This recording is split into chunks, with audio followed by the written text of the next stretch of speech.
ঘাতক ট্রাকের চালককে ৪৮ ঘন্টার মধ্যে গ্রেপ্তারের আলটিমেটাম দিয়ে সড়ক অবরোধ প্রত্যাহার করেছেন গার্মেন্টস কর্মীরা। সকালে বনানীর চেয়ারম্যান বাড়ি এলাকায় রাস্তা পার হওয়ার সময় একটি দ্রুতগামী ট্রাক গার্মেন্টস কর্মীদের ধাক্কা দেয়। এতে ঘটনাস্থলে একজন মিনারা আক্তার নামে একজন মারা যান, অন্য আরেকজন গুরুতর আহত হন। দুর্ঘটনার খবর পাওয়ার পর গার্মেন্টস কর্মীরা বনানীর চেয়ারম্যান বাড়িতে দুই পাশের সড়ক অবরোধ করে। তারা এলিভেটেড এক্সপ্রেসওয়ের বনানীতে নামার পাম্প বন্ধ করে রেখেছেন।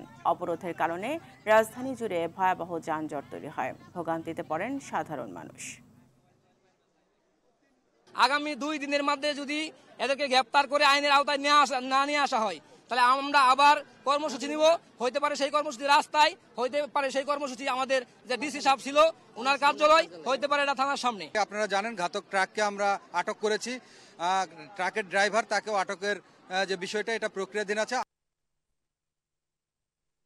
এই মুহূর্তে বনানী এলাকায় আছেন সহকর্মী AR বাদল, সরাসরি যুক্ত হচ্ছেন তিনি আমাদের সঙ্গে।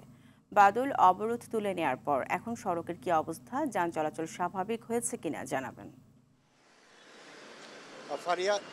ফারিয়া, এই মুহূর্তে যানবাহন চলাচল স্বাভাবিক রয়েছে। ঠিক 1টা 30 মিনিটে অবরোধ প্রত্যাহার করা হয়, যে কারণে অনেকক্ষণ ধরে আটকে থাকা যানবাহনগুলো এখন চলতে শুরু করেছে।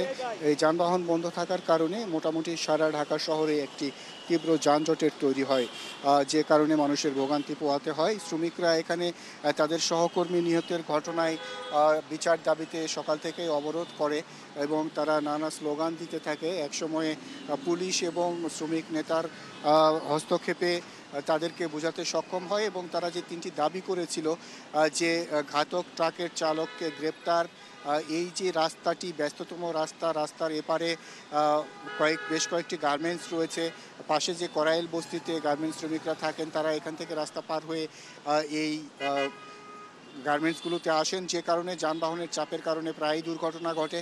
সে কারণে তারা এখানে যাতে রাস্তা নিরাপদে তারা পারাপার হতে পারে সেই বিষয়টির তারা দাবি জানিয়েছেন এবং পাশাপাশি যিনি মারা গিয়েছেন মিনারা আক্তার নামে গার্মেন্টস কর্মী, তার ক্ষতিপূরণের দাবি তারা জানিয়েছেন। সেই কারণে এই 3টি দাবি আসলে প্রশাসনের পক্ষ থেকে মেনে নেওয়ার আশ্বাস দেওয়া হয়েছে, যে কারণে শ্রমিক নেতা শ্রমিকদের বোঝাতে সক্ষম হয়েছেন যে তারা এই দাবিগুলো ধীরে ধীরে বাস্তবায়ন করবেন।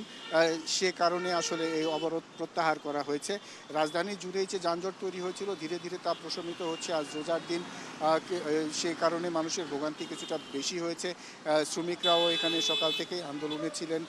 তারা তাদের সহকর্মীর জন্য যে দাবি জানিয়েছেন সেটি শীঘ্রই পূরণ হবে এমনটা তারা প্রত্যাশা করেছেন। তো ফারিয়া, এই ছিল আমার কাছে বনানী থেকে সর্বশেষ অবস্থা। বাদল, আপনাকে ধন্যবাদ।